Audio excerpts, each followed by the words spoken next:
típusú dalokat meghallja az ember, akkor gyerünk, kezdjünk táncolni, és talán ezért is gondolhatják erről a műfajról azt, hogy nagyon könnyű, pedig egyáltalán nem az, és nagyon kevesen is ebbe, és nem éreztem azt az átütést, amit a Nótár Méritől szoktam érezni. Claudia?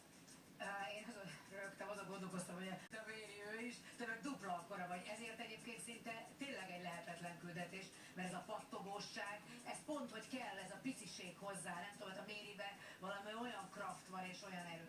De nem találkoztunk. És nagyon sokáig az volt a véleményem rólad, amikor így láttalak megjelenni, persze megpróbálva elosztani mindent 600-zal, mert tudom mi ez az egész, hogy egy lány, akinek állandóan az, hogy miért nem haltam meg gyerekkoromban arca van. És mindig minden olyan, tehát mindig mindenképpen, és látom most benned ezt a változást, és egy kicsit hazabeszélek, mert a lányomnál is sokszor látom ezt, és ez szerintem a generációtoknak egy nehézsége, hogy van egy ilyen spleenesség, meg egy kicsit akkor könnyebb, biztonsági kör, hogy úgy akkor eltartom magamtól. Lehetetlen küldetésbe belekezdeni, és jól érezted magad, és engem most ez érdekelt.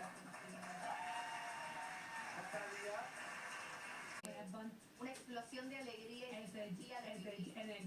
egy energialöket és egy öröm kifejezése volt nekem. fue un espectáculo muy difícil És valóban nagyon nehéz cantar la forma que tiene úgy énekelni, ahogy énekel Méri, és igen, Méri nagyon sokat mozgatja a kezét.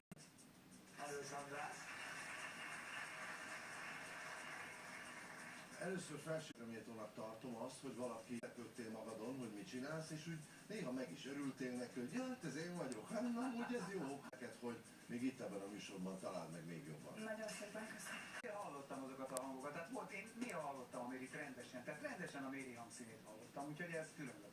Köszönöm szépen.